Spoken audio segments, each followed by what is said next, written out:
DMK सरकार को अब लोग सीएमसी सरकार कह रहे हैं। सीएमसी सरकार यानी करप्शन, माफिया और क्राइम को बढ़ावा देने वाली सरकार। तमिलनाडु की जनता अब डीएमके और सीएमसी दोनों को खाड़ फेंकने का मन बना चुकी है। तमिलनाडु में अब ऐसी सरकार की जरूरत है जो यहाँ के नौजवानों पर भरोसा करे, जो केंद्र सरकार के साथ कंधे से कंधा मिलाकर चले। हमें मिलकर तमिलनाडु को विकसित बनाना है। हर हर महादेव। कैसे आप सब? उम्मीद करते हैं सब लोग खुश और स्वस्थ होंगे। आप सबका मेरे चैनल में फिर से स्वागत है। तमिलनाडु के दौरे पे हैं प्रदेश के प्रधानमंत्री नरेंद्र मोदी। जी हाँ, आने वाले कुछ ही मंथ में वहाँ पे तमिलनाडु में चुनाव है। वहाँ पे जो मेन पार्टी है वो डीएमके है और एआईडीएमके है, और कांग्रेस डीएमके के साथ है, और बीजेपी इस चुनाव में एआईडीएमके जो जयललिता की पार्टी है उसके साथ चुनाव लड़ रहे हैं। तमिलनाडु में पूरी जोरों शोर से प्रचार अब चलने वाला है। देश के प्रधानमंत्री नरेंद्र मोदी ने डीएमके को तो सीएमसी बना दिया है। सीएमसी मींस करप्शन, माफिया और क्राइम। सीएमसी, डीएमके को सीएमसी बनाया गया है। उन्होंने बोला कि जितना एनडीए ने बजट, जितना एनडीए ने फंड तमिलनाडु को दिया है उतना यूपीए ने भी, यूपीए की सरकार थी तब भी नहीं गया है, लेकिन फिर भी यहाँ पे उतना ज्यादा डेवलपमेंट, उतनी चीजें देखने को नहीं मिली, क्योंकि यहाँ पे क्राइम, माफिया सारी चीजें चरम सीमा पे है। ऐसा देश के प्रधानमंत्री नरेंद्र मोदी जी ने बोला है। डीएमके के जो मंत्री है और सुप्रीमो स्टालिन का कहना है कि वो सिर्फ चुनाव में ही आते हैं।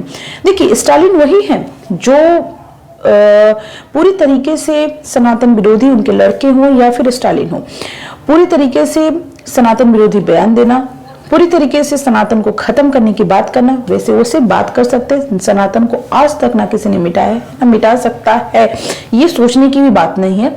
खैर, लेकिन बकवास करना जो करते हैं वो उनके बेटे करते रहते हैं।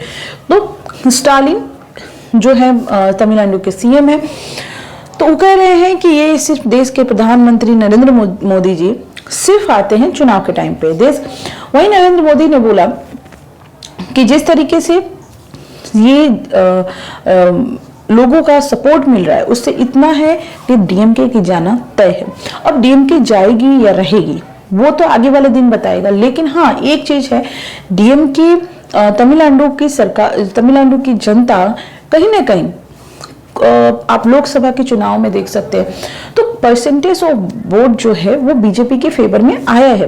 बीजेपी का जो बोलते हैं वीक पॉइंट और बीजेपी का जो बोल सकते हैं कमजोर क्षेत्र जो है वो साउथ है, और स्पेशली तमिलनाडु में और केरल में। उसके अलावा तेलंगाना में अच्छा है, आप समझ सकते हैं, आंध्रा में अच्छा है, लेकिन तमिलनाडु और केरल में वहां पे बीजेपी कमजोर दिखती रही है।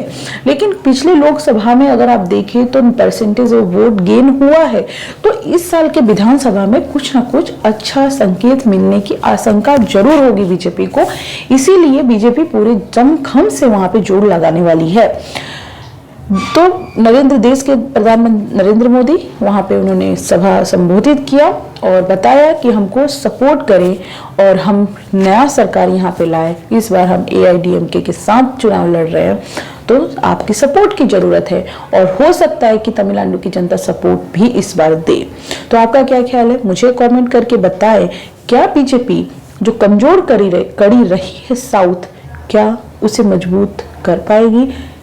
आप मुझे कमेंट करके बताएं। Thank you so much. मिलते हैं नेक्स्ट वीडियो में।